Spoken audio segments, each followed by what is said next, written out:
Hello, everybody. Happy New Year. This is my first video for 2018. So I will give you a quick update as to what's been going on over Christmas. Obviously, over Christmas, I've been off all Christmas, so I've been in my room quite an awful lot, doing stuff to the layout. Unfortunately, Santa Claus didn't bring me anything for my layout this year. Um, but he's more than made up for it over my birthday period this over the new year. One of which actually, um, I got the Outcroppings rock mold from Woodland Scenics. Um, that's the label that was on it, and you get that. So I'm going to be making full use of that in the next few weeks from now, especially with what I've got planned anyway. Right. Part of the update. Okay, let's see what we've been up to. The fiddled yard is now down. That's all been nailed down. I've just now need to fit the droppers. The point solenoids have been fitted.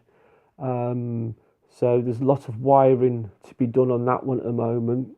I haven't really done much more on that at the moment. One of the reasons is I've actually ran out of switches. I've got some more switches on order, um, but unfortunately these ones are on a slow boat from Thailand. But yeah, I ordered those through Amazon. I've had a few other bits and pieces as well as for my birthday as well. Um, and it can be it sometimes it can be quite annoying when somebody buys you a present and they have absolutely no idea what to buy you, but it's train related, and they thought, well, I'll just buy it you anyway and see what happens.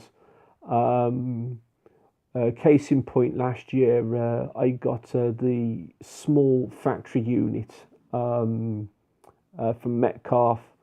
Um, that um, wasn't really needed for the layout, but rather than just saying, well, rather than just getting rid of it, I thought I've got to try and use it in some way or another. So the plans for your layout slightly change ever so slightly. So on that point, it ended up being part of the station on the Finton Parkway. Um, but a couple of other goodies I've had for my birthday. I'll get through that all first. Um, I've had some rough grass pieces. Those I've had those bought me, and they were from a company called Warpainter.net. That's them. Another Amazon purchase. And another thing I've had as well as is I got bought these as well. Got Land Rover, an oldish looking Land Rover Defender, and another one. Got that one as well as. So yeah, I was really chuffed that I had those. But then I thought, where am I going to put them on the layout? And I had to stop and have a think for a bit, and I came up with an idea, which I'll get to in a minute. The only downside to these Defenders is the fact that Oxford have put number plates on them, and both of these are 15 plate cars. Now, most of you will know that my layout is based in the 1980s, so one of the annoying things with these is the fact they've put number plates on them. I mean, I'm lucky the fact that Defenders have been built for donkey's years. In fact, they've only just recently stopped making them. But I wished that Oxford Diecast would actually give you some transfers for you to be able to put the number plates on yourself, and give you the option of what year number plate to put on your car. Now, I mean, yeah, it could be a bit petty, I suppose, in a way. At the end of the day, the numbers and letters on the number plates are that small. You would have to get properly up close to it to actually notice the registration plates are for a later model. But I'm going to leave it as it is for now. And what I'll do is in the future, I'll see if I can actually try and get some transfers for both of these cars and change the number plates on them. But anyway, apart from that, they were fantastic presents. So I had to try and figure out where to put them on the layout. Now then, one of the things that went wrong with the layout recently was I was supposed to be putting a lake in the one corner on, but I didn't really quite like the idea of it. For a starter, it's up on top of a hill. Now, unless of course it's a dam of some sort, you don't really particularly get lakes at the top of hills.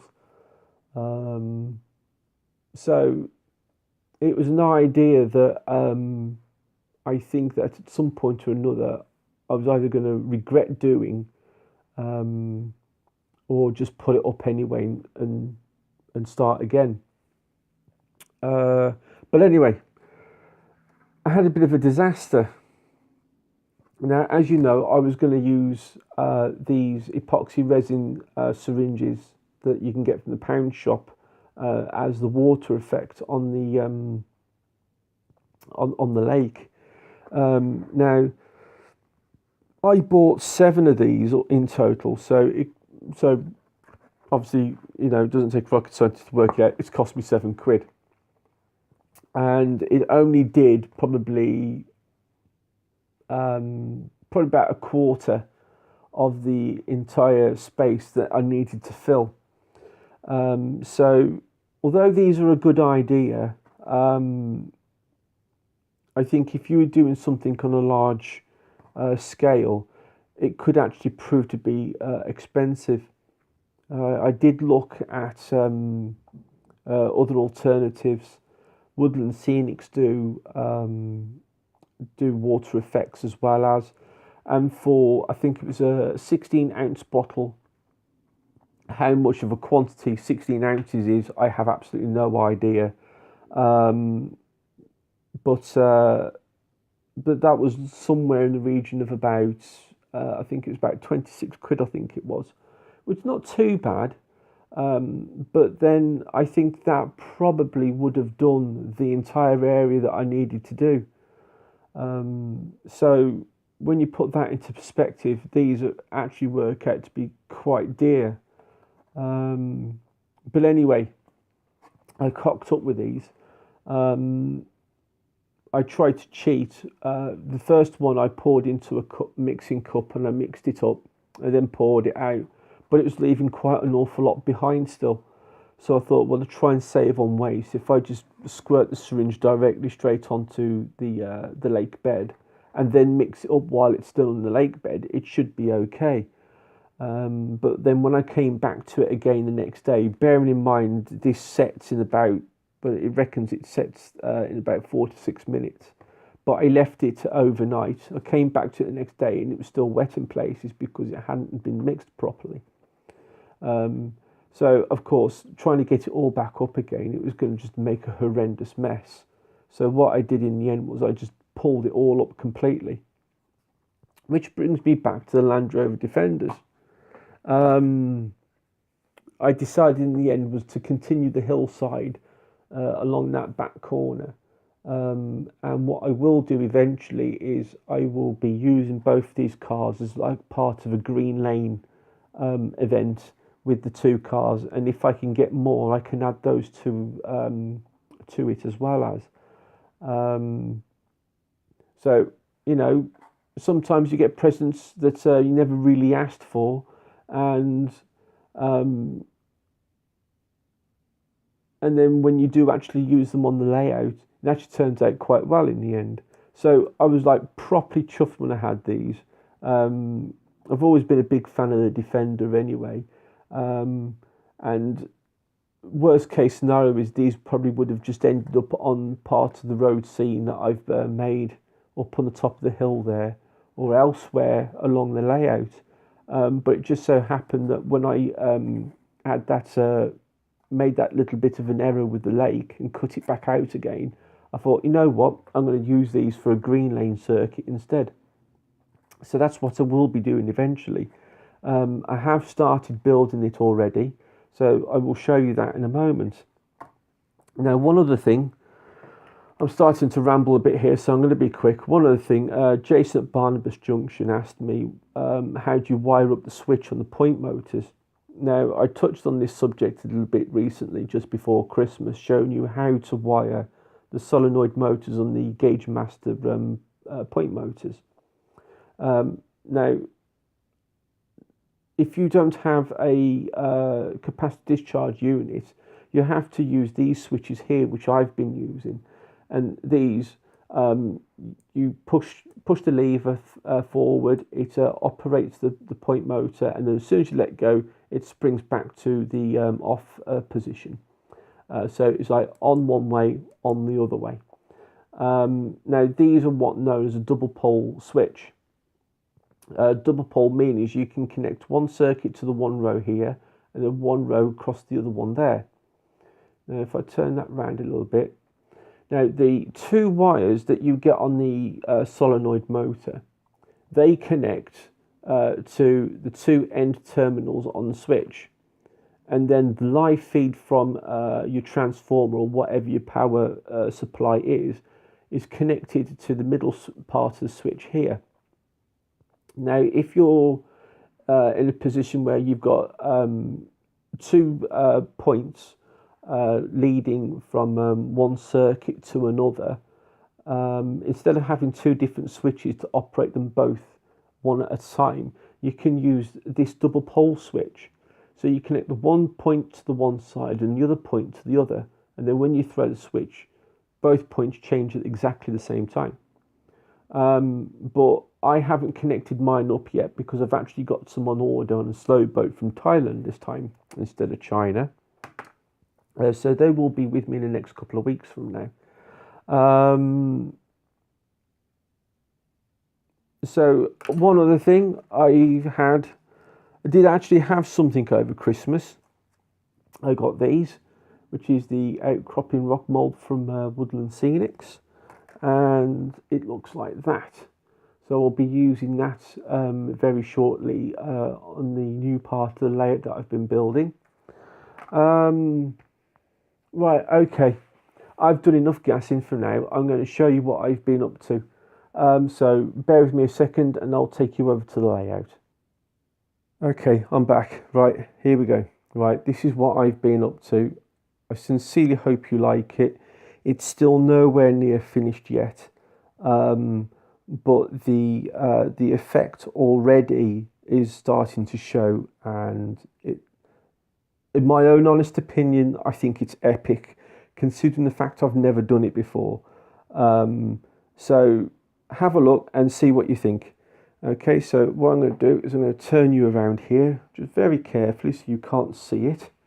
Okay, and what I'll do is I'll take you up the road. There we go.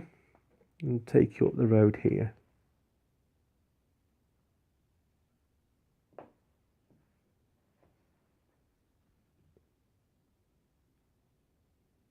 And then coming round to where the lake was, which is now all part of the hillside that I'm now building, and that will eventually have two cottages sat on it from Metcalfe. The two cottages are going to be sitting over here, and then over here, a little bit further over here, there's going to be a small little dirt track here, where both the Land Rovers are going to be running over, as part of what we call here in Britain green laning.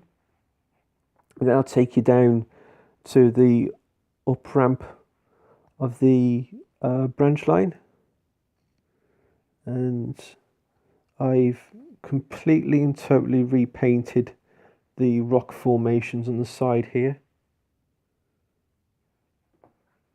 And then take you down to the tunnel by the track here on the main track.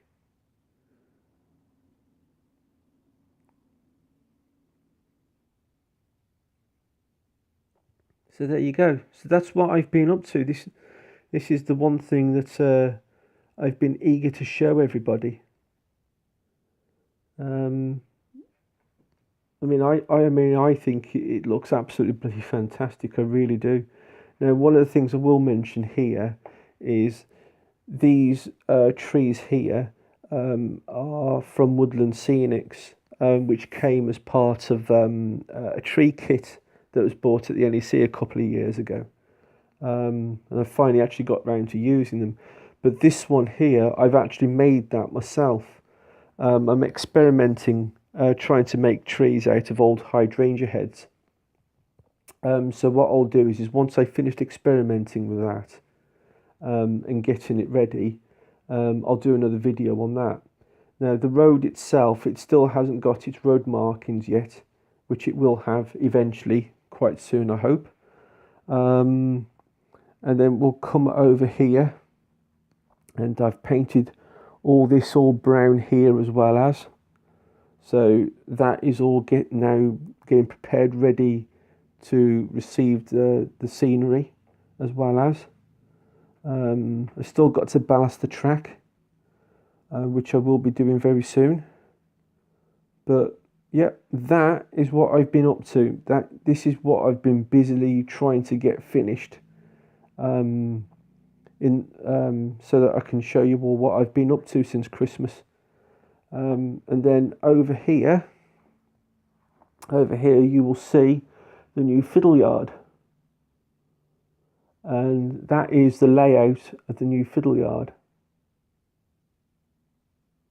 What I'll do is I'll take you in a bit closer, show you what I've been up to on that.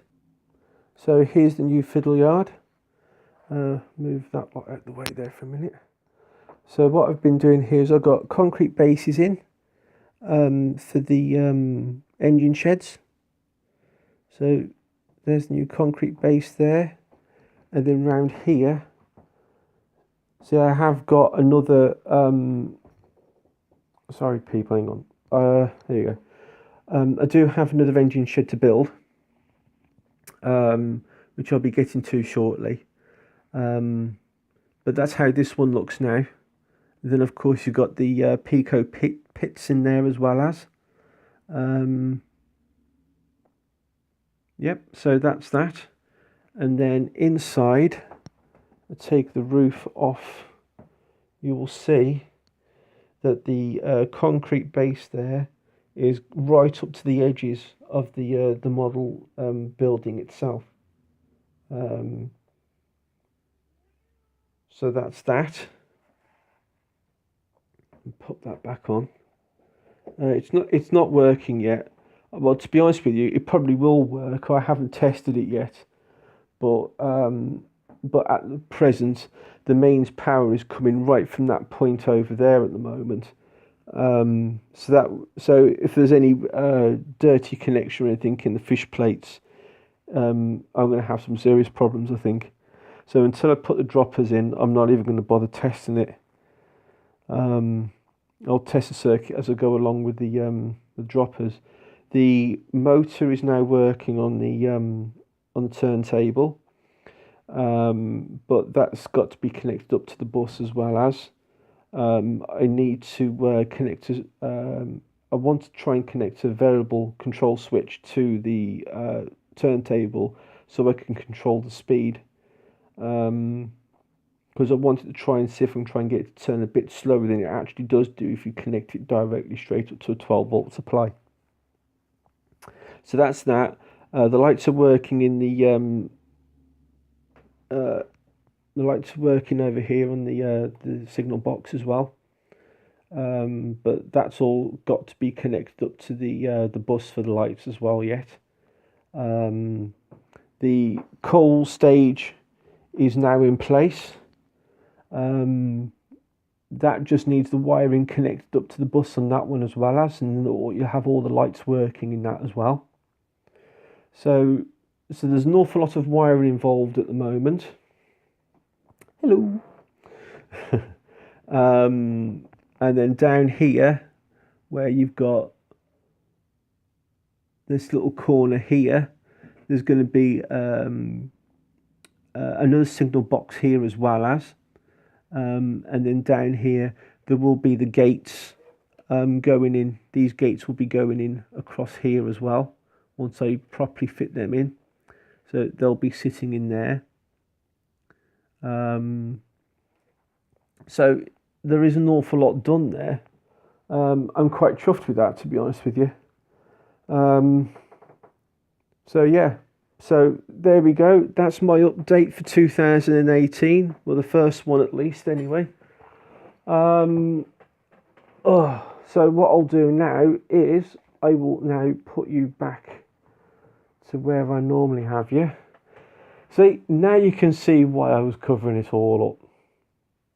So back here from a distance, it actually doesn't look too bad. But that's just myself, that's my own honest opinion. To be fair, for a first attempt, I am properly pleased with it. I am learning as I go along.